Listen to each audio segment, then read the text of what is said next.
Hello student, आज हम देखने वाले हैं आंकड़ा प्रबंधन एवं विश्लेषण के अंतर्गत प्रश्नावली 16.1 का प्रश्न। मैं हूं परमानंद पटेल। स्वागत है आपका आपके अपने चैनल PN पटेल क्लासेस पर। तो आइए देखते हैं प्रश्नावली 16.1 का प्रश्न। पहला क्वेश्चन दिया गया है, निम्नलिखित शब्दों का अर्थ समझाइए। वर्गांतर, वर्ग का आकार, वर्गांक, वर्ग की आवृत्ति और वर्ग सीमाएं। तो ये जितने भी वर्ड यहाँ पर यूज हुए हैं, ये पूरा का पूरा जो है हम बेसिक इंट्रोडक्शन वीडियो जो बनाए थे उसमें जो है सारा चीज देख चुके हैं। तो यहाँ पर जो है पहला क्वेश्चन को मैं स्किप करता हूँ क्योंकि ये जो है पूरा आपको बताया जा चुका है। सेकंड में देखते हैं यहाँ पर समावेशी वर्ग एवं अपवर्जी वर्ग में अंतर बताइए। वैसे तो ये भी इंट्रोडक्शन वीडियो में देख चुके हैं, लेकिन फिर भी यहाँ पर मैं एक बार और आपको बता देता हूँ। समावेशी वर्ग और अपवर्जी वर्ग, इनके लिए एक छोटा छोटा वर्ग मैं यहाँ पर लिख के रखा हूं। जैसे समावेशी वर्ग अगर लेते हैं तो इस टाइप का होगा, 0 से 4, 5 से 9, 10 से 14। और अपवर्जी वर्ग अगर लेते हैं तो 0 से 5, 5 से 10, 10 से 15, इस टाइप का होता है। तो यहाँ पर जो विशेष अंतर है उसी को हमको ध्यान देना है। इसमें जो है 0 से 4 को छोड़ देता हूं, मैं इसको लेता हूं। 5 से 9 अगर लिया जाए कोई भी वर्ग, तो यहां पर जो 5 है वो निम्न सीमा कहलाएगा और 9 जो है उच्च सीमा। तो यहां पर ये निम्न सीमा और उच्च सीमा दोनों जो है उसी वर्ग के अंतर्गत माने जाते हैं। उसी को यहां पर मेंशन किया गया है। किसी वर्ग की निम्न सीमा एवं उच्च सीमा दोनों को उसी वर्ग में सम्मिलित माना जाता है, जबकि अपवर्जी वर्ग में ऐसा नहीं होता। अगर ये लेते हैं हम 5 से लेकर के 10, तो यहां पर निम्न सीमा तो 5 है और उच्च सीमा कितना है, 10। और यही उच्च सीमा 10 अगले के निम्न सीमा में है और इसका निम्न सीमा पहले वाले के उच्च सीमा में है। यानी कि यहां पर जो है किसी वर्ग को लिया जाता है तो उसका निम्न वर्ग और उच्च वर्ग, निम्न वर्ग बोलता हूं, उस वर्ग के निम्न सीमा और उच्च सीमा दोनों को उसी वर्ग का नहीं माना जाता। क्यों? क्योंकि ये जो आपका दूसरे वर्ग का जैसे उच्च सीमा 10 ले रहे हैं, वो तीसरे वर्ग का निम्न सीमा भी होता है। तो यहां पर लिख दिया गया है किसी वर्ग की उच्च सीमा अगले वर्ग की निम्न सीमा के बराबर होती है। दूसरा चीज, यहां पर दोनों प्रकार के वर्ग का हम उपयोग करते हैं, पर किनके लिए किया जाता है थोड़ा सा ध्यान देंगे। यह वर्ग उनके लिए उपयोग किया जाता है जिसे खंडित न किया जा सके, जैसे मनुष्य या जानवर की संख्या, पंखा की संख्या, मकान की संख्या आदि। खंडित न किया जा सकेगा क्या मतलब, यहां पर 0 से 4 और 5 से 9 जैसे दिया गया है, तो ये 4 और 5 के बीच में जो है कोई संख्या ना आए, वैसे चीजों के लिए हम इसका उपयोग करते हैं। मान लेते हैं मनुष्य की संख्या लेते हैं, तो मनुष्य की संख्या लेंगे तो आपको या तो यहां पर 4 मिलेगा या फिर 5 मिलेगा।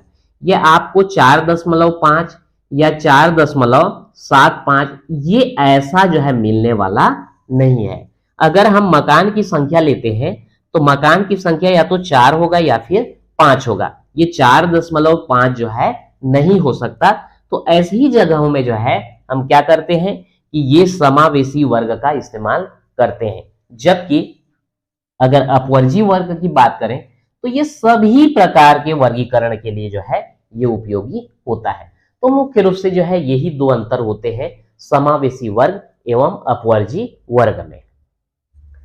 अगला क्वेश्चन देखते हैं, मौसम विभाग द्वारा दिल्ली के अगस्त माह का अधिकतम ताप निम्नानुसार दिया गया है।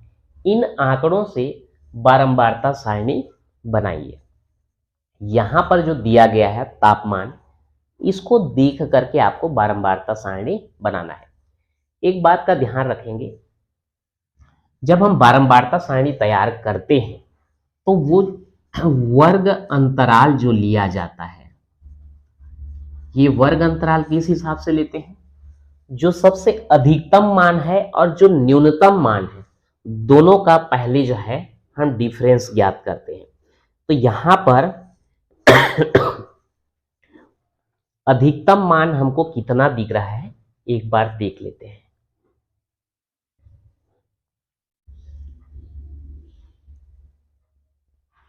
सैंतीस दिख रहा है, 37.5 है ना, 37.5 यानी कि मान के चलो लगभग, खैर मैं 37.5 ही लिख लेता हूं इसको।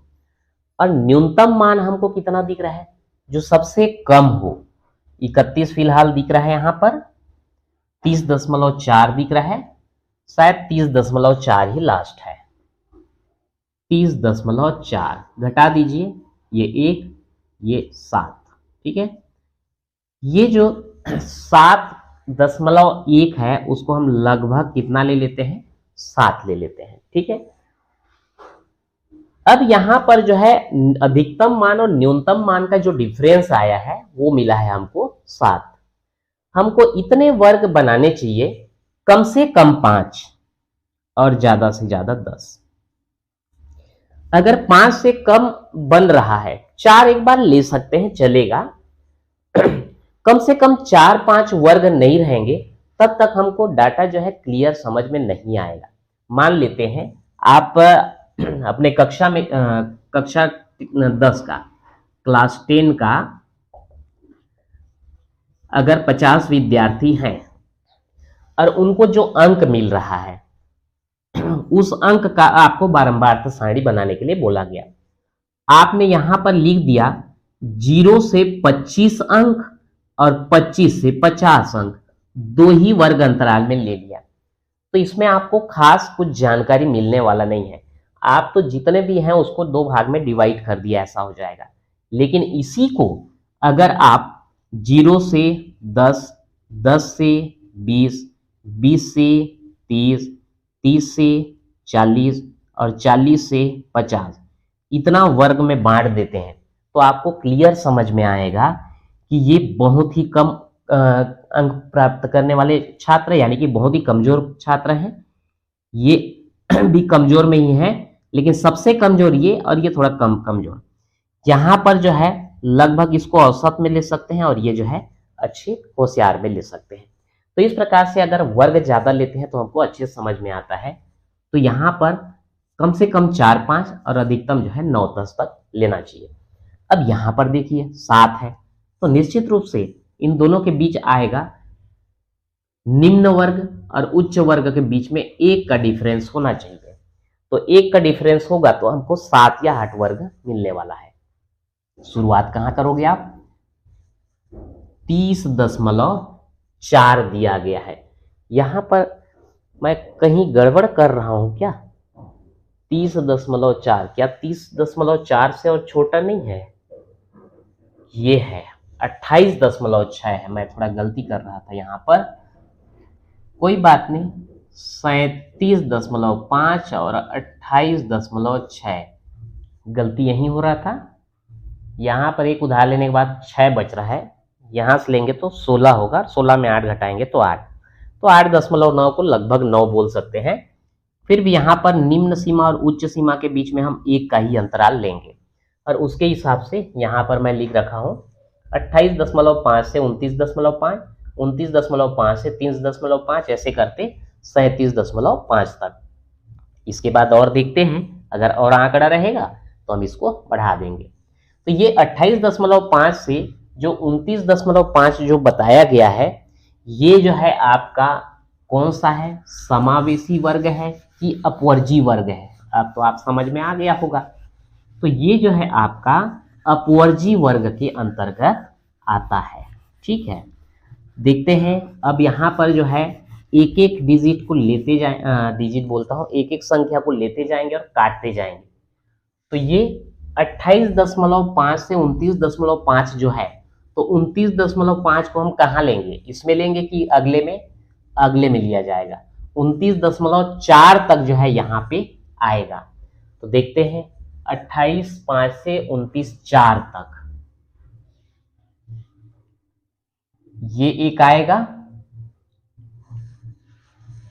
एक क्रॉस किए तो यहां पर एक टेली चिन्ह लगा देंगे, ठीक है। 28.4 से 29, 28.5 से 29.4 तक आपको दिखे तो जरूर बताइए भाई, हालांकि आपका बात मैं सुन नहीं पाऊंगा, अलग बात है।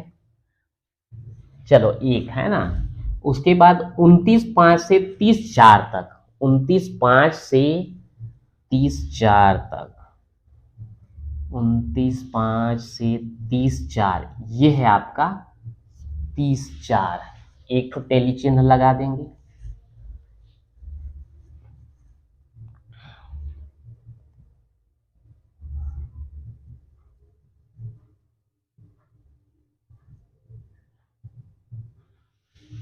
यहां पर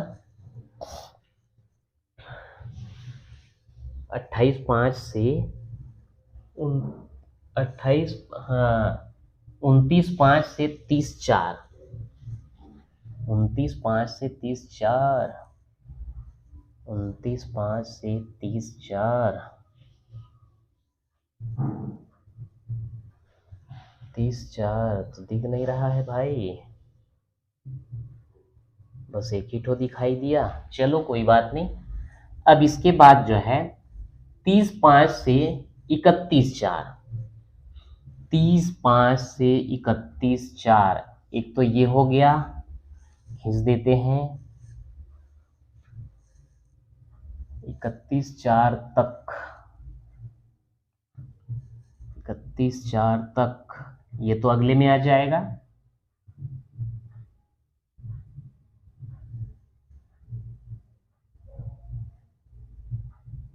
ये आ जाएगा आपका दूसरा 31/4।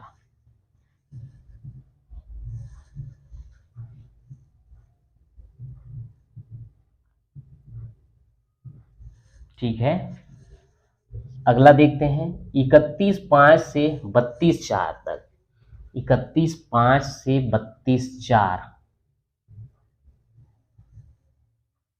अगले में आएगा, 31/5 से 32/4, ये आएगा एक ठो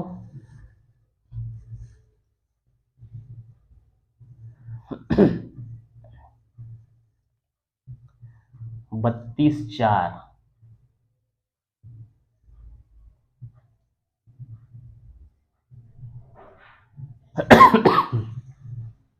ये भी हो गया।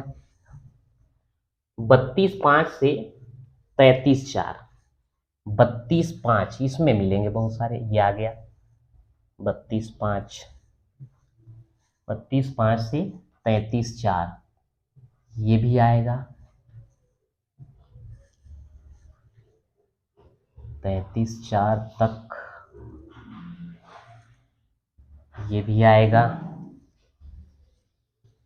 33/4 तक में, ये भी आएगा 32/4,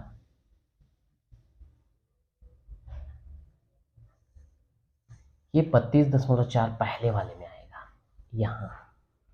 ठीक है, हमने मिस्टेक कर दिया था, 32/6 ये अभी वाले में आएगा,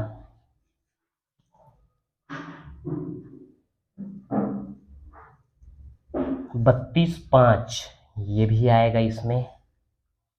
ये जो है 1 2 3 4 के बाद पांचवा ऐसा क्रॉस होता है। ठीक है, ठीक। इसके बाद 33/5 से 34/4, 33/5 से 34/4, 33/5 से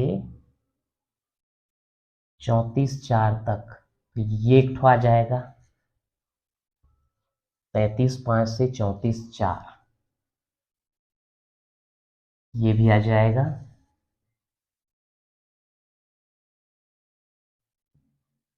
34/4, ये नहीं आएगा, ये भी नहीं आएगा, ये भी नहीं आएगा, 35/3, ये 1 2 आ जाएगा,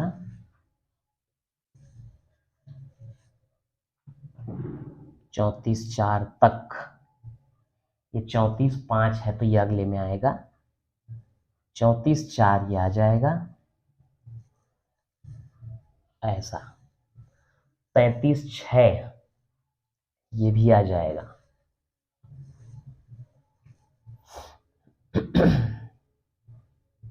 ओके, इसके बाद जो है 34.5 से 35.4, 34.5 से 35.4 तक, 35.4, 34.4 से एक तो ये आएगा 34.7, 34.7 ये आएगा, 34.9 ये भी आएगा, दो ठो तो आ गया। 35.4 तक लेना है हमको, 35.2 है ये भी आएगा,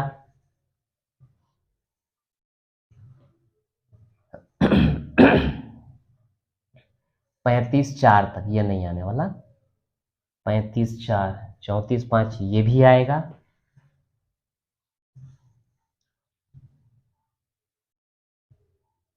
35.4, 35.4, 35.4 हो गया। ठीक, अब 35.5 से 36.4, 35.5 से 36.4 इधर तो कंप्लीट हो गया, 36.4 तक देखिए, 36.4 ये है एक ठो, 36.4 यहाँ पे लिख दिए, 36.4, 36.6 अगले में आएगा,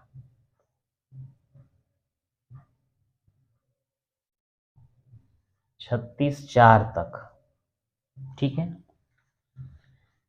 36.5 से 37.4 तक, 37.4 तक, 37.4 तक कौन कौन सा है?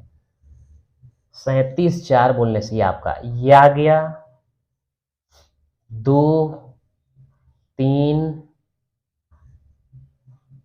4, 5, 5, 5 ठो आएगा इसमें, 1, 2, 3, 4 और ये 5। अब इसको एक करते हैं 37.5 से 38.5, अब ये 38.4 तक मिल जाएगा हमको। ठीक है, 37.5 से शुरू होगा और ये जो है 38.5 तक। यहां पर मिस्टेक फिर से कर दिया हमने, ये जो 37 है, 37 इसमें आए रहता और 36.6 ये भी आए रहता, मतलब ये दोनों पहले वाले में आए रहते, ये 1 और 2 बच गया कौन सा? 37.3, 37.5, 1 और 1 2। मेरे ख्याल से पूरा कंप्लीट हो चुका है। अब इसको देख करके हम बारंबारता लिखते हैं, यहाँ पर एक है, यहाँ पर भी एक, यहाँ पर 2, ये हो गया 2, ये हो गया 5, 5 और 1 6, ये हो गया 4, ये 1, 5 और 2 7 और ये हो गया 2। अब कितने डाटा है यहाँ पर उसको देखिए, 1 2 3 4 5 6 7 8 9 10 11 12 13 14 15 16 17 18 19 20 21 22 23 24 25 26 27 28 29 30 31। तो ये जो बारंबारता का योग है 31 आना चाहिए, अगर आया तो सही है, नहीं तो कहीं पर मिस्टेक हुआ है। ये बहुत कंफ्यूजन वाला रहता है, बार बार देख करके काटने वाला, कहीं छूट जाता है तो उसको अगर गलती होता है तो एक बार रिपीट करेंगे। 1 और 1 2, 2 4, 2 6, 6 5 11, 11 और 6 17, 17 और 4 21, 21 और 1 22, 22 और 7 29, 29 और 2 31। वहां पर हमने कितना देखा था? 31। यहाँ पर भी कितना है? 31, यानी कि जो हम प्रश्न बनाए थे वो बिल्कुल सही है। यहाँ पर जो है हमको जो ज्यादा सोचने वाली बात है, ये वर्ग अंतराल जो है हम कितना लें, मतलब कितने वर्ग बनाएं और कितने वर्ग अंतराल लेकर के बनाएं, यही जो है मुख्य होता है। उसके बाद टेली चिन्ह लगाना और बारंबारता लिखना, ये जो है ज्यादा कठिन नहीं होता। तो आज के वीडियो में इतना ही, मिलते हैं नेक्स्ट वीडियो में।